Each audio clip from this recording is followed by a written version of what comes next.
Hello guys. Hope आपको जितने भी एनर्जी कंजर्वेशन के मैंने वीडियोस दिए हुए हैं काफ़ी पसंद आए होंगे। प्रीवियस लेक्चर्स अगर आपने अभी तक नहीं देखे हुए हैं तो प्लीज़ प्रीवियस लेक्चर्स ज़रूर देखिएगा, क्योंकि प्रीवियस लेक्चर्स में मैंने बहुत ही इंपॉर्टेंट टॉपिक डिस्कस किए हुए हैं। लाइक ईसीबीसी के बारे में बताया हुआ है, लाइटनिंग सिस्टम क्या होता है, डीजी सिस्टम क्या होता है, कूलिंग टावर क्या होता है। ये सारी की सारी चीज़ें मैंने वहाँ पर डिस्कस किया हुआ है। जैसा कि आपको पता है सब्जेक्ट है एनर्जी कंजर्वेशन, तो एनर्जी कंजर्वेशन की हमको नीड क्यों है ये मैंने प्रीवियस लेक्चर्स में भी आपसे डिस्कस किया हुआ था कि पुराने ज़माने में हम लोग जो बल्ब इस्तेमाल करते थे वो 100 वाट के हुआ करते थे, और प्रेजेंट टाइम में जो हम लोग एलईडीज़ का इस्तेमाल कर रहे हैं वो 9 to 10 वाट्स के होते हैं। तो कहीं ना कहीं हम एनर्जी को कंजर्व कर रहे हैं, ऊर्जा का संरक्षण कर रहे हैं। इसी ऊर्जा के संरक्षण को मद्देनज़र रखते हुए एक टॉपिक मैं आपको डिस्कस यहाँ करने वाला हूँ। उस टॉपिक का नेम है एनर्जी ऑडिट। एनर्जी ऑडिट एक इम्पॉर्टेंट टॉपिक है और इसकी क्या इम्पोर्टेंस है, क्यों हम लोग एनर्जी ऑडिट करते हैं और किस तरह से एनर्जी ऑडिट करते हैं, ये सारी की सारी चीज़ें हम यहाँ पर डिस्कस करेंगे। अगर आपने अभी तक मेरा चैनल सब्सक्राइब नहीं किया हुआ है तो प्लीज़ चैनल को सब्सक्राइब जरूर कर लीजिए। तो सबसे पहले तो हम लोग ये टॉपिक स्टार्ट करने से पहले हम लोग स्टार्ट करेंगे ऑडिट वर्ड से। ऑडिट का मतलब क्या होता है? ऑडिट का मतलब ये होता है जैसे कि मान लीजिए कोई भी चीज़ है, कोई भी इंडस्ट्री है, वहाँ पर क्या चल रहा है और किस तरह से वर्क कल्चर है, क्या यूज़ हो रहा है उसमें, वहाँ पर चीज़ें किस तरह से मैनेज हैं, उन सब के लिए जो इंस्पेक्शन किया जाता है उसी को ऑडिट बोलते हैं। लेकिन यहाँ पर जो हमको पढ़ना है वो ऑडिट के बारे में नहीं पढ़ना है, हमको पढ़ना है एनर्जी ऑडिट के बारे में। एनर्जी ऑडिट क्या होता है? एनर्जी ऑडिट में क्या होता है कि जैसे कि मैंने प्रीवियसली लेक्चर्स में भी आपसे डिस्कस किया हुआ था कि पुराने ज़माने की चीज़ों में और मॉडर्न टेक्नोलॉजीज़ में हम लोग क्या कर रहे हैं कि आउटपुट हमको सेम रखना है, लेकिन हमको ऐसी चीज़ें बनानी है जिससे हमारी एनर्जी की खपत जो हो वो कम से कम हो। लास्ट टाइम मैंने आपको बताया था कि दो तरह के एसी होते हैं, एक तो 3 स्टार एसी होगा, एक 5 स्टार एसी होगा। दोनों में अंतर सिर्फ इतना होगा कि दोनों में 5 स्टार एसी जो होगा, अगर उसकी आउटपुट और 3 स्टार एसी का आउटपुट सेम है, उसके बावजूद 5 स्टार एसी को लोग प्रिफर करते हैं, क्योंकि 5 स्टार में एनर्जी का जो कंजम्पशन होता है वो काफ़ी कम होता है और यहाँ पर ऊर्जा की बचत होती है। अब उसका रीज़न क्या है, ऊर्जा की बचत हमको करनी क्यों है, ये भी हमारे लिए इम्पॉर्टेंट है। जैसा कि आप देख रहे हैं कि पॉपुलेशन हमारी दिन पर दिन बढ़ती जा रही है और हमारा एनर्जी कंजम्पशन भी धीमे धीमे क्या होता जा रहा है, बढ़ता जा रहा है। तो कहीं ना कहीं अगर एनर्जी कंजम्पशन बढ़ रहा है तो हमको और ज़्यादा ट्रांसमिशन, जनरेशन और डिस्ट्रीब्यूशन पैनल्स और ज़्यादा इंस्टॉल करने पड़ेंगे, जिसकी वजह से हमारा कहीं ना कहीं कॉस्ट पर भी इफ़ेक्ट पड़ेगा।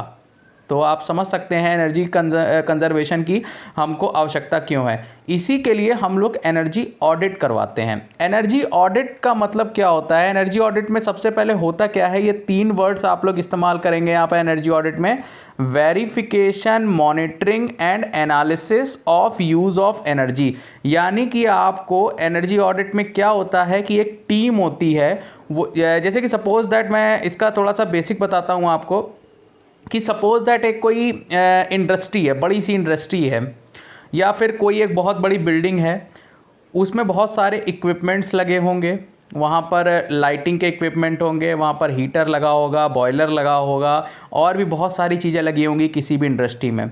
अब वहाँ पर एनर्जी का जो यूज़ हो रहा है वो कम हो रहा है कि ज़्यादा हो रहा है। अब सपोज दैट कहीं पर कोई एक ऐसा इक्विपमेंट लगा हुआ है जहाँ पर उसको एनर्जी कम लेनी चाहिए, लेकिन उसमें कुछ प्रॉब्लम्स की वजह से वो एनर्जी ज़्यादा ले रहा है। तो इसके लिए आप क्या करेंगे? इसके लिए आप ऑडिट करवाएंगे। ऑडिट का मतलब इंस्पेक्शन करवाएंगे। तो ऑडिट करता कौन है? ऑडिट एक प्रॉपर टीम होती है जो कि किसी भी इंडस्ट्री में या फिर किसी बिल्डिंग में वो टीम ऑडिट करने वहाँ पर जाती है। तो वो वहाँ पर क्या करेगी? वो वेरिफिकेशन करेगी, मॉनिटरिंग करेगी और एनालिसिस करेगी। किसका? यूज़ ऑफ एनर्जी का। मतलब वो देखेगी कि किस तरह से एनर्जी का यूज़ हो रहा है, और यहाँ पर जितने भी इक्विपमेंट आपके जो लगे हुए हैं वो सारे के सारे एनर्जी, ऐसा तो नहीं कि आप आज भी पुराने ज़माने की तरह 100 वाट के बल्ब्स का इस्तेमाल कर रहे हैं, जबकि वो बल्ब हमको 9 वाट में अवेलेबल हैं।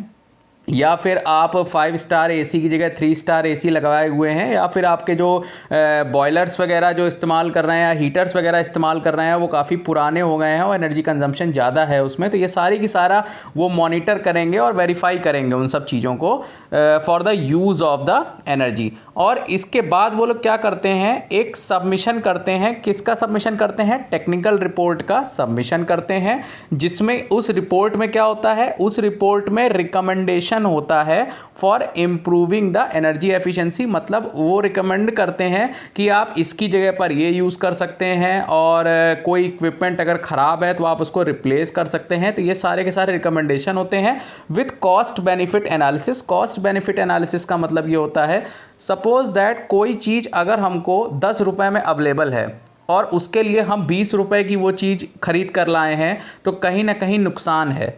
तो वो कॉस्ट बेनिफिट एनालिसिस भी आपको बताते हैं कि आप उस चीज़ को सस्ते में ख़रीद सकते हैं और एनर्जी को कंजर्व कर सकते हैं। एंड आखिरी में वो क्या बताते हैं, एक्शन प्लान बताते हैं to reduce the energy consumption. मतलब वो ये भी बताते हैं कि आप किस तरह से एनर्जी को कंजर्व कर सकते हैं। ये एनर्जी ऑडिट की पूरी डेफिनेशन होती है। फिर से मैं एक बार बता दे रहा हूँ इसमें क्या होता है। इसमें verification, monitoring and analysis of use of energy होता है। मतलब कहने का ये है कि जो भी टीम जाएगी वो एक रिपोर्ट बनाएगी जो कि वेरिफिकेशन करेगी, उसको देखेगी, मॉनिटर करेगी और उस पर एनालिसिस करेगी कि एनर्जी का यूज़ किस तरह से हो रहा है। और उसके बाद वो एक रिपोर्ट सबमिशन करेगी जिसमें क्या होंगे, उस रिपोर्ट में रिकमेंडेशन होंगे। किसके रिकमेंडेशन होंगे? For improving the energy efficiency, मतलब किस तरह से हम सिस्टम को एफिशिएंट बना सकते हैं। और उसके साथ साथ कॉस्ट बेनिफिट एनालिसिस और एक्शन प्लान भी उनका होता है कि आप किस तरह से चीज़ों को इम्प्लीमेंट कर सकते हैं। तो ये एनर्जी ऑडिट की पूरी एक डेफिनेशन है जो कि एनर्जी कंजर्वेशन एक्ट 2001 के अंतर्गत यहाँ पर दिया गया था। अब एनर्जी ऑडिट की आवश्यकता क्यों है? अब देखिएगा, कोई भी इंडस्ट्री होगी, कोई भी इंडस्ट्री में ऐसा माना जाता है कि जो कॉस्ट होती है किसी भी इंडस्ट्री की, वो बेसिकली 3 फैक्टर्स उसके मेन होते हैं। एक तो उसमें एनर्जी कितनी यूज़ हो रही है, दूसरा मटेरियल कौन सा यूज़ हो रहा है, तीसरा जो है वो लेबर। अब इन दोनों पर हम इसकी कॉस्ट कटिंग नहीं कर सकते हैं। क्यों? क्योंकि लेबर की एक पर्टिकुलर कॉस्ट होती है, अब वो हर जगह लगभग सेम होती है, तो उसमें हम कॉस्ट रिडक्शन नहीं कर सकते हैं। मटेरियल की जो कॉस्ट होगी उस पर रिडक्शन नहीं कर सकते हैं, लेकिन एनर्जी क्या कर सकते हैं, it has a potential to reduce. मतलब एनर्जी का यूज़ हम क्या कर सकते हैं कि इसको रिड्यूस कर सकते हैं और इसमें कहीं ना कहीं कॉस्ट में इसकी कमी कर सकते हैं। एनर्जी कंजम्पशन जो होता है उसकी में भी क्या कर सकते हैं, कमी कर सकते हैं। तो यहाँ पर इसलिए एनर्जी ऑडिट की आवश्यकता है ताकि यहाँ पर हमको पता चले कि हम एनर्जी का कितना यूज़ कर रहे हैं और क्या हम ऐसे तरीके अपना सकते हैं जिससे एनर्जी कंजम्पशन हमारा क्या हो, कम से कम हो। ये देखिए यहाँ पर वही चीज़ लिखी हुई है जो मैंने बताया था। Energy audit will help to understand more about the waste energy used in industry and help in identifying the areas where waste can occur and where scope of improvement exist. यानी कहने का मतलब ये है कि यहाँ पर कि कौन से वो तरीके हम अपना सकते हैं, what are the ways that is used in the industry, कौन से तरीके अपना सकते हैं जिससे कि एनर्जी का कंजर्वेशन हो, और ऐसे कौन से एरिया है जहां पर क्या हो रहा है, वेस्ट हो रहा है एनर्जी का, और उसमें कहां पर इम्प्रूवमेंट की आवश्यकता है। ये हमारी नीड होती है एनर्जी ऑडिट की। इसलिए हम लोग किसी भी इंडस्ट्री में या फिर किसी भी आपका बिल्डिंग वगैरह में, बड़ी सी बिल्डिंग में हम लोग एनर्जी ऑडिट करवाते हैं ताकि एनर्जी का यूटिलाइजेशन कम से कम हो। आउटपुट हमको चेंज नहीं करना है, लेकिन एनर्जी का यूज़ हमको कम से कम करना है। अब कितने प्रकार के एनर्जी ऑडिट आपको पढ़ने हैं? देखिए 3 तरह के बेसिकली एनर्जी ऑडिट होते हैं। एक प्रिलिमिनरी होता है, सेकंड टारगेटेड होता है और तीसरा होता है डिटेल्ड एनर्जी ऑडिट। प्रिलिमिनरी में क्या होता है, बिल्कुल सिंपल सा होता है, बिल्कुल फर्स्ट स्टेज की एनर्जी ऑडिट होती है। इस ऑडिट का नाम होता है वॉक थ्रू ऑडिट, ये आपको याद रखना है। और इसमें होता क्या है, इसमें जो भी ऑडिट टीम होती है वो वहाँ पर देखती है कि किस तरह से एनर्जी कंजम्पशन हो रहा है किसी भी ऑर्गेनाइजेशन में। उसका स्कोप क्या है, एनर्जी सेविंग मतलब क्या उसमें एनर्जी सेविंग की जा सकती है कि नहीं की जा सकती है। Identify the most easiest area of attention मतलब सबसे पहले वो ऐसे तरीके ढूंढते हैं जो सबसे आसान हो, जो तुरंत उसको क्या किया जा सके, इम्प्लीमेंट किया जा सके, इमीडिएट इंप्रूवमेंट मतलब उसको तुरंत इंप्रूवमेंट किया जा सके, उसमें टाइम ना लगे। अरेस्टिंग लीक्स इन कॉम्प्रेसर एटसेट्रा जैसे कि कॉम्प्रेसर वगैरह में अगर लीकिंग की प्रॉब्लम है तो उसमें भी उसका इम्प्लीमेंटेशन आप वहाँ पर देख के तुरंत बता सकते हैं कि आप यहाँ पर इस जगह पर लीक हो रहा है या जो भी प्रॉब्लम्स हैं तो उसको दूर करें। रिप्लेसमेंट विथ अप्रोप्रिएट लैम्प्स मैं बता चुका हूँ, जैसे कि जो भी लैम्प आप कम से कम ऐसे लैम्प आपको लगाने हैं जो कम से कम एनर्जी का यूज़ कर रहे हों। और modifying process to reduce the steam demand मतलब आपको ऐसे प्रोसेसेस का इस्तेमाल करना है जहाँ पर स्टीम की यूज़ कम से कम हो ताकि हमारी एनर्जी का क्या हो सके, सेविंग हो सके। बिल्कुल बेसिक लेवल का एनर्जी ऑडिट होता है, बिल्कुल बेसिक रिपोर्ट हम लोग इस पे बनाते हैं जो हमारा प्रिलिमिनरी होता है। इसके बाद होता है टारगेटेड। अब देखिएगा प्रिलिमिनरी जो ऑडिट होता है उसके बाद एक रिपोर्ट तैयार होती है, उस रिपोर्ट के बाद जो होता है उसमें कुछ एरियाज होते हैं। अब जैसे कि मान लीजिए एक बिल्डिंग की बात करते हैं, एक बिल्डिंग में बॉयलर भी लगा होगा, एक बिल्डिंग में आपके एसी भी लगा होगा, HVAC सिस्टम भी होगा, एक बिल्डिंग में स्टीम सिस्टम भी होगा, एक बिल्डिंग में आपका लाइटिंग सिस्टम भी होगा। अब उसमें क्या होता है, आपको टारगेट करना है किसी एक पर्टिकुलर एरिया पर कि सबसे पहले हम किस में इम्प्रूवमेंट करना चाहते हैं। जैसे कि मान लीजिए किसी बिल्डिंग में अनावश्यक रूप से लाइटिंग सिस्टम का इस्तेमाल किया हुआ है, वहाँ पर यूज़ नहीं है ज़्यादा लाइटिंग लगाने का, लेकिन उसके बाद भी लाइटिंग सिस्टम काफ़ी हाई है, तो हम उस पर क्या करेंगे, केवल लाइटिंग सिस्टम पे फोकस करेंगे। तो इसमें क्या होता है, it provide the detail analysis on specific project. Specific project मतलब किसी एक बात पर हम फोकस करेंगे। लाइटनिंग सिस्टम हो सकता है, HVAC हो सकता है, बॉयलर हो सकता है, हीटर हो सकता है, किसी एक पर्टिकुलर एरिया पर हम क्या करेंगे, इसमें टारगेट करेंगे और उसमें इंप्लीमेंटेशन देंगे कि इस तरह से आप चीज़ों को क्या कर सकते हैं, इंप्लीमेंट कर सकते हैं। थर्ड जो होता है हमारा वो होता है डिटेल्ड एनर्जी ऑडिट। ठीक है, डिटेल्ड एनर्जी ऑडिट के 3 पार्ट होते हैं। डिटेल्ड एनर्जी ऑडिट के एक होता है प्री ऑडिट फेज, एक होता है ऑडिट फेज और एक होता है पोस्ट ऑडिट फेज। और इन सबको करने में टोटल जो स्टेप लगते हैं वो लगभग 10 स्टेप लगते हैं। ठीक है, किस तरह से करना है अभी मैं बता रहा हूँ, बहुत ही बेसिक लेवल पे मैं बताऊँगा आपको और आप देख लीजिएगा। तो ये जो होता है आपका detailed energy audit, detailed energy audit के 3 पार्ट हैं आपके, प्री ऑडिट और पोस्ट ऑडिट फेज। तो इन्हीं के जो 10 स्टेप हैं उसी को मैं डिस्कस करने जा रहा हूं। सबसे पहले मैं करता हूं pre audit phase. Pre audit phase के 2 स्टेप होते हैं, ये देखिएगा, ये प्री ऑडिट फेज है। प्री ऑडिट फेज का स्टेप नंबर 1 क्या होता है, सब इसको मैंने पहले बताया था क्या होता है, वॉक थ्रू ऑडिट होता है। और इसमें क्या करना होता है, जो भी कंपनी का मैनेजर या फिर प्लांट मैनेजर होता है उससे जाकर इनफॉर्मल इंटरव्यू का मतलब ये होता है, बिल्कुल इनफॉर्मल वे में हम लोग क्या करते हैं, आपस में बात करते हैं कि आपकी कंपनी में क्या लगा हुआ है, क्या इक्विपमेंट्स यूज़ हुए हैं, इस तरह से करके ये स्टेप नंबर 1 होता है। फिर उसके बाद स्टेप नंबर 2 में क्या होता है, एक हमको ब्रीफ मीटिंग रखनी होती है और awareness programme with the all divisional head and person concern. 2 से 3 घंटे की इसमें मीटिंग चलती है कि आपने किस तरह से इक्विपमेंट्स लगा रखे हैं और किस तरह से आपने इनका यूज़ कर रहे हैं, कितने घंटे यूज़ कर रहे हैं, ये सारी की सारी बातें क्या होती हैं, मीटिंग में होती हैं। फिर उसके बाद सेकंड फेज़ जो आता है वो ऑडिट फेज़ आता है। पहला वाला प्री ऑडिट था, अब जो फेज़ आएगा वो आएगा आपका ऑडिट फेज़। इसमें क्या होगा, इसमें सबसे पहले तो क्या होगा स्टेप नंबर 3 में कि जितने भी आपका डेटा, जो फर्स्ट वाला जो ऑडिट फेज़ था उसमें जो भी डेटा है उसमें डेटा सारा का सारा गैदरिंग होगा, सारा डेटा आप कलेक्ट करेंगे, उसका फ्लो डायग्राम बनाएंगे और जो भी एनर्जी यूटिलिटी डायग्राम होगा उसके रिगार्डिंग वो आप बनाएंगे। स्टेप नंबर 4 में क्या होगा, स्टेप नंबर 4 में conduct the survey and monitoring. सारी की सारी चीज़ों का सर्वे किया जाएगा, एक एक इक्विपमेंट का कि किस तरह से करना है, क्या इम्प्लीमेंटेशन कर सकते हैं, वो सारी की सारी चीज़ें।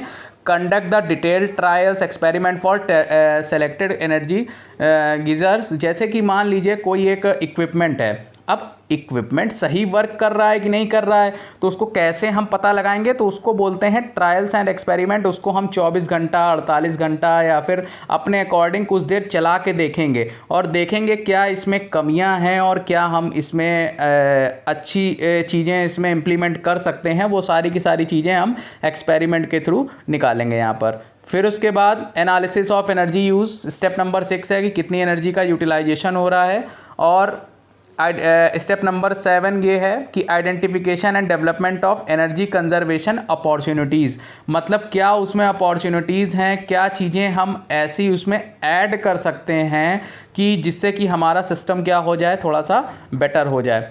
Step number 8 cost benefit analysis, हमने आपको बताया था कॉस्ट बेनिफिट एनालिसिस क्या होती है। कॉस्ट बेनिफिट एनालिसिस वो एनालिसिस होती है जिसमें कि हम देखते हैं कि कोई चीज़ हमको कम पैसे में मिल रही है या ज़्यादा पैसे मिल रही है। इसमें हम पूरी एनालिसिस करते हैं बैठ के कि कहाँ पर हमको मतलब कोई भी चीज़ है किसी पर्टिकुलर जगह से हमको कम पैसे में मिल रही है और किसी पर्टिकुलर जगह ज़्यादा पैसे में मिल रही है, तो सेम चीज़ है, सेम आउटपुट है, तो हम वो सारी चीज़ें यहाँ पर एनालिसिस करते हैं। और उसके बाद स्टेप नंबर 9 में क्या करते हैं हम लोग, रिपोर्ट बना के और टॉप मैनेजमेंट जो भी होता है उसको क्या करते हैं, उसको प्रेजेंट कर देते हैं। और लास्ट जो है वो स्टेप पोस्ट ऑडिट फेज़ है, फेज़ नंबर 3। इसमें क्या होता है, फॉलोअप होता है। फॉलोअप का मतलब ये होता है कि आपको इंप्लीमेंट करना है, सीधे बता दिया जाता है कि इस जगह पर बॉयलर ये जो लगा हुआ है ये ख़राब लगा हुआ है, ये HVAC में ये इम्प्लीमेंटेशन है, लाइटिंग सिस्टम में आप इसका इस्तेमाल कर सकते हैं। इस तरह से करके पूरा का पूरा हम क्या कर सकते हैं, फॉलोअप दे सकते हैं।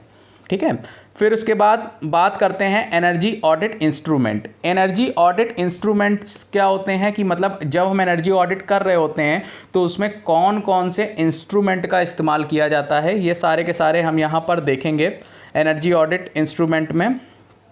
ठीक है, अब देखिएगा, अगर energy audit energy measuring instrument में कुछ तो आपको पता ही होंगे, जैसे कि किलोवाट नापने के लिए, पावर फैक्टर नापने के लिए, हर्ट्ज, केवीआर, एम्पियर वोल्ट, ये तो बेसिक वोल्ट मीटर, एमीटर, ये तो आपको सब पता ही होंगे। लेकिन इसके अलावा जो हमको इस्तेमाल करने होते हैं वो क्या होता है, जैसे कि कंबशन एनालाइज़र। कंबशन एनालाइज़र कुछ इस टाइप का होता है और इससे हम क्या करते हैं, जो हमारी गैसेस निकल रही होती हैं, ऑक्सीजन, कार्बन डाइऑक्साइड और नाइट्रोजन डाइऑक्साइड, सल्फर डाइऑक्साइड, इसकी टेस्टिंग के लिए हम लोग इसका इस्तेमाल करते हैं। अगला होता है फ्यूल एफिशिएंसी मॉनिटर। मतलब कहने का ये है कि आपको पता होगा कोई भी फ्यूल होता है उसकी क्या होती है, कैलोरीफिक वैल्यू होती है। उसकी कैलोरीफिक वैल्यू के बेस पर ही हम पता लगाते हैं कि वो फ्यूल कितना अच्छा है और कितनी अच्छी तरह से बर्न हो रहा है। उसको मॉनिटर करने के लिए हम लोग यूज़ करते हैं फ्यूल एफिशिएंसी मॉनिटर का इस्तेमाल करते हैं। अगला होता है फायराइड। फायराइड भी क्या करता है, ऑक्सीजन और कार्बन डाइऑक्साइड के मेज़रमेंट के लिए हम लोग इसका इस्तेमाल करते हैं। बहुत ज़्यादा डिटेल में मैं बता नहीं रहा हूँ। इसमें करना क्या होता है, फ्लू गैस का एक वर्ड का इस्तेमाल होगा यहाँ पर, फ्लू गैस। फ्लू गैस वो गैस होती है, जैसे कि मान लीजिए थर्मल पावर प्लांट की मैं बात करूँ, थर्मल पावर प्लांट में जब आप कोयले को जलाते हैं तो जो गैस बाहर की तरफ निकल रही होती है उस गैस को हम लोग बोलते हैं फ्लू गैस। अब उस गैस का कई बार क्या होता है, हम लोग उसका यूटिलाइजेशन भी कर लेते हैं, ठीक है, दूसरे कामों में। ठीक है, एज अ प्री हीटर और इन सब का भी इस्तेमाल करते हैं थर्मल पावर प्लांट में, तो उसको बोलते हैं फ्लू गैस। ठीक है, तो फायराइड में जो हम लोग सैंपल लेते हैं वो किसका लेते हैं, फ्लू गैस का सैंपल लिया जाता है। अगला है कॉन्टैक्ट थर्मोमीटर। कॉन्टैक्ट थर्मोमीटर तो आप लोग ने इस्तेमाल किया होगा, जो भी हम चीज़ कॉन्टैक्ट करके टेम्परेचर नापते हैं किसी चीज़ का, उसको बोलते हैं कॉन्टैक्ट थर्मोमीटर। और एक होता है इंफ्रारेड थर्मोमीटर। इसमें क्या होता है, ये कॉन्टैक्ट लेस होता है, यानी कि आप बिना बॉडी को कॉन्टैक्ट किए हुए टेम्परेचर नाप लेते हैं, इसको बोलते हैं इंफ्रारेड थर्मोमीटर। अभी जो डिसीज़ कोरोना चल रही है उसमें भी हम लोग इंफ्रारेड थर्मोमीटर का ही इस्तेमाल यहाँ पर कर रहे हैं। ठीक है, पायलट ट्यूब एंड मैनोमीटर, इसका आपको पता ही होगा। मैनोमीटर का इस्तेमाल कहाँ होता है, प्रेशर नापने में किया जाता है। वाटर फ्लो मीटर का आप लोग इस्तेमाल कर सकते हैं कि वाटर फ्लो किस तरह से हो रहा है और कितनी स्पीड से वाटर फ्लो हो रहा है। ये सारा का सारा अल्ट्रासोनिक प्रिंसिपल पे बेस्ड होता है, ये आपको याद रखना है। ठीक है, और अगला जो आपका इंस्ट्रूमेंट है स्पीड मेजरमेंट में, आपको पता होगा स्ट्रोबोस्कोप और टेकोमीटर, ये दो इंस्ट्रूमेंट होते हैं जो कि स्पीड मेजरमेंट के लिए हम लोग क्या करते हैं, इस्तेमाल करते हैं। और अगला होता है लीक डिटेक्टर। ये भी एक अल्ट्रासोनिक इंस्ट्रूमेंट होता है और ये आपको जो भी मतलब जहाँ पर लीक टेस्टिंग होती है, जो कि लीक हो रहा होता है जहाँ पर चीज़ों को, वो उसको बताता है कि किन जगहों पर लीक है और क्या हम चीज़ें इंप्लीमेंट कर सकते हैं, वो सारा का सारा मीज़र करके यहाँ पर दे सकता है। Detect the leaks of compressed air and other gases. ठीक है, अगला है लक्स मीटर। लक्स किसकी यूनिट होती है, मैंने पहले ही बताया था। लक्स जो होती है वो आपकी यूनिट होती है, लुमिनस फ्लक्स की यूनिट होती है, और जो भी इल्यूमिनेशन का लेवल होता है वो हम लक्स मीटर से नापते हैं कि कितना इल्यूमिनेशन है। ये आप लोगों ने देखा होगा, ज़्यादातर जो क्रिकेट मैच हो रहा होते हैं, क्रिकेट मैच में जो शाम को 4 या 5 बजे के बाद जो टेस्ट मैच में लाइट की जो टेस्टिंग की जाती है वो इसी के थ्रू की जाती है। ठीक है, कितना हमारा इल्यूमिनेशन है। अब होता क्या है कि एनर्जी ऑडिट की एक रिपोर्ट बनाई जाती है पूरी। तो पेपर में कई बार ये पूछ लिया जाता है कि उस रिपोर्ट का फॉर्मेट क्या होता है। तो मैं आपसे वो रिपोर्ट का फॉर्मेट यहाँ पर शेयर कर रहा हूँ। तो किस तरह से वो रिपोर्ट का फॉर्मेट होता है ये देखिएगा। डिटेल्ड एनर्जी ऑडिट की ये रिपोर्ट है और इसमें टेबल ऑफ कंटेंट क्या होता है। सबसे पहले एक्नॉलेजमेंट। एक्नॉलेजमेंट में आपको पता होगा, अपनी बुक भी खोल के देखिएगा। एक्नॉलेजमेंट में वो चीज़ें लिखी होती हैं कि जैसे कि किसी ने कोई चीज़ बनाई हुई है तो वो किसको अप्रिशिएट करना चाहता है इसके लिए, ठीक है। वो सारी की सारी चीज़ें उसमें लिखता है। I will thankful to for this team. तो वो सारे के सारा चीज़ें एक्नॉलेजमेंट में रहती हैं। फिर उसके बाद एग्जीक्यूटिव समरी होती है कि किस तरह से हम रिकमेंडेशन और क्या क्या ऑप्शंस अवेलेबल हैं, ये सारा का सारा उसमें एक समरी बना दी जाती है, वो लिखते हैं। अब इसमें देखिएगा रिपोर्ट में पॉइंट्स होते हैं। सबसे पहले 1.0 इसमें सबसे पहले हम लोग लिखते हैं प्लांट के बारे में कि प्लांट क्या है, एनर्जी ऑडिट टीम कौन सी थी और इसके कंपोनेंट कौन कौन से वहाँ पर इस्तेमाल हुए, raw material, energy, chemicals, man power, overhead जो जो यहाँ पर यूज़ हुए हैं, और जो major energy use and area, मतलब कहाँ कहाँ पर एनर्जी का यूज़ हुआ है। बॉयलर में हुआ है, फर्नेस में हुआ है, HVAC में हुआ है, कहाँ कहाँ पर एनर्जी का यूज़ हुआ है। सेकंड 2.0 में हम लोग लिखेंगे प्रोडक्शन प्रोसेस डिस्क्रिप्शन की कौन सा इसमें मैन्युफैक्चरिंग प्रोसेस चल रहा है, उसका फ्लो डायग्राम क्या है, और major raw material input quantity और कॉस्ट, उनकी मतलब जो भी हम मटेरियल इस्तेमाल कर रहे हैं उसकी कॉस्ट क्या है, कितनी क्वांटिटी लगी है, ये सारी की सारी चीज़ें हम प्रोडक्शन प्रोसेस में लिखेंगे। फिर उसके बाद थर्ड 3.0 में आएगा एनर्जी यूटिलिटी सिस्टम डिस्क्रिप्शन, मतलब कौन सी यूटिलिटीज़ का मतलब होता है कौन कौन सी चीज़ें हमने इलेक्ट्रिकल की यूज़ की हुई हैं, जैसे कि बल्ब इस्तेमाल किया हुआ है, लैंप किया हुआ है, गीज़र इस्तेमाल किया हुआ है, ये सारी की सारी यूटिलिटी होती हैं। तो यहाँ पर देखिएगा कैसे हमने brief description of each utility, electricity, steam, water, compressed air, chilled water, cooling water, ये सारी की सारी यूटिलिटी हैं, कैसे हमने इसका इस्तेमाल किया हुआ है। फिर उसके बाद 4.0 में होगा detailed process flow diagram and energy and material balance, यानी कि किस तरह से हमने क्या किया हुआ है कि हम फ्लो चार्ट बनाते हैं जिसमें कि हम टेम्परेचर, प्रेशर और जितनी भी मतलब चीज़ें होती हैं उसका सारा का सारा मेजरमेंट करके वहाँ पर उसमें इनपुट सारी चीज़ें लिखते हैं। Water balance for entire industry की मतलब किस तरह से वाटर बैलेंसिंग है, ये सारी की सारी चीज़ें हम यहाँ पर लिखेंगे। 5.0 में हम लोग क्या करेंगे, energy efficiency in utility and process system. इसमें क्या होता है, स्पेसिफिक एनर्जी कंजम्पशन किस तरह से है, बॉयलर में कितना इस्तेमाल हो रहा है, thermic fluid heater performance assessment इसमें लिखते हैं, फर्नेस में कितना एफिशिएंसी है, कूलिंग वाटर सिस्टम परफॉर्मेंस कैसा दे रहा है, डीजी सेट इस पर मैंने वीडियो बनाया हुआ है, डीजी सेट किस तरह से परफॉर्म कर रहा है, रेफ्रिजरेशन की क्या परफॉर्मेंस है, कॉम्प्रेस्ड एयर सिस्टम की क्या परफॉर्मेंस है, मोटर की क्या परफॉर्मेंस है और लाइटनिंग सिस्टम की क्या परफॉर्मेंस है। ये सारी की सारी चीज़ें हम इस तरह से इसमें रिपोर्ट में लिखते हैं। अब यहाँ पर 6.0 में ये है कि सारी की सारी हम रिकमेंडेशन देते हैं कि किस तरह से हम क्या कर सकते हैं, लो कॉस्ट, मीडियम कॉस्ट और high investment cost, annual energy and cost saving and पे बैक, मतलब जितने की जितनी मैंने बताया था कि कॉस्ट होती हैं। देखिए लो कॉस्ट और नो कॉस्ट का मतलब ये होता है कि मतलब कुछ ऐसी चीज़ें होती हैं जो तुरंत इंप्लीमेंट कर सकते हैं हम उसमें बिना भी कुछ खर्चा किए हुए, उसको बोलते हैं नो कॉस्ट या लो कॉस्ट। कुछ चीज़ें होती हैं मीडियम कॉस्ट की और कुछ चीज़ें क्या होती हैं, हाई कॉस्ट की होती हैं। और लास्ट में 6.2 में होता है implementation plan for energy saving measure और प्रोजेक्ट, मतलब आपको किस तरह से इम्प्लीमेंटेशन करना है चीज़ों को, किस तरह से नई चीज़ें लानी है एनर्जी सेविंग के लिए। और लास्ट में एनेक्सर होता है, एनेक्सर A1 में होता है list of energy audit worksheet, सारी सारी वर्कशीट होती हैं, कौन से इंस्ट्रूमेंट इसमें इस्तेमाल हो रहे हैं और कौन कौन से वेंडर और उनकी क्या टेक्निकल डिटेल्स है, ये सारी की सारी आपको यहाँ पर लिखनी होती हैं। तो ये पूरी एक रिपोर्ट बनती है इस तरह से आपकी, ठीक है। तो पेपर में इस तरह से क्वेश्चन पूछ लिया जाता है कि रिपोर्ट किस तरह से बनाई जाती है। होप आपको ये वीडियो पसंद आया होगा। अगर आपको ये वीडियो अच्छा लगा हो तो प्लीज़ लाइक करिए और शेयर करिए, और चैनल अगर सब्सक्राइब नहीं किया हुआ हो तो प्लीज़ चैनल को सब्सक्राइब करिए। Thank you so much for watching this video.